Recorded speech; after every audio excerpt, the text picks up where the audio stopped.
we've got to watch out for our expectations. Where did they come from? Why did you think it was going to happen that way? Why was it supposed to happen? And if it didn't happen the way we expected it to happen, is that a problem?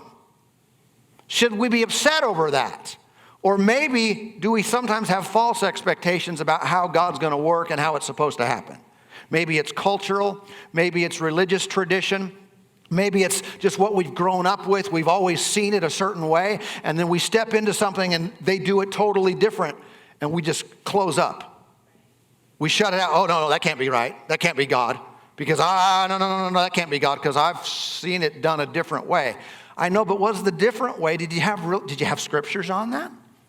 Did the Lord say to do it? Or is it just a practice, a custom? Is it just something we've embraced as being normal, but it's really not an eternal truth?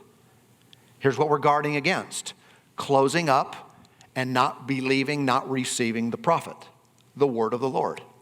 And sometimes our traditions or our expectations stand in the way of that. We embrace those higher than the word of the Lord. Hallelujah. Everybody okay?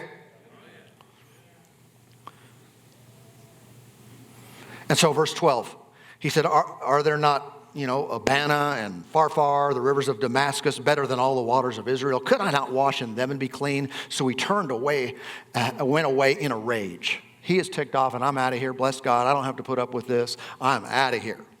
Watch out for running out. Just in case, just a thought. It might be God. Your answer might be the next sentence. The word of the Lord might change your life forever, but there's going to be a temptation to be upset and run away from God's answer. I almost want to say it this way.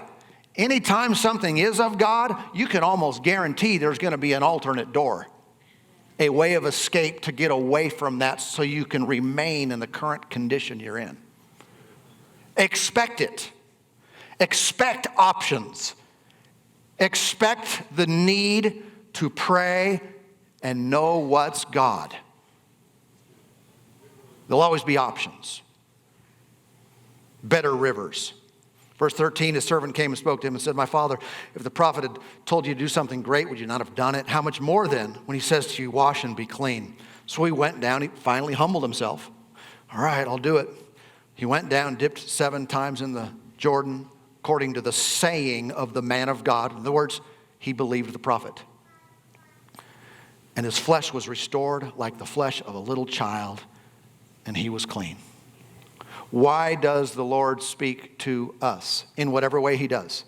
I tell you, the bottom line, the end of this, is that he wants to elevate and lift our lives, not diminish them. The word of the Lord to us is not to bring us harm. It is to bring us help. Do you believe that? I'm telling you, anything the Lord would say and do in your life, he wants to make it better, not worse. Now, knowing that helps me to deal with the word, whatever it is. Sometimes it's easy to accept and embrace. Woohoo, I know that's God. And sometimes it's hard.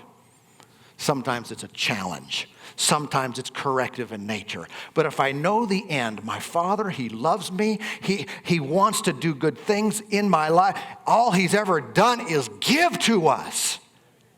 And if he asks us to do something, even through a ministry gift, I'm going to accept it. I'm going to embrace it. I'm going to act on it, because the end result will be betterment of our lives.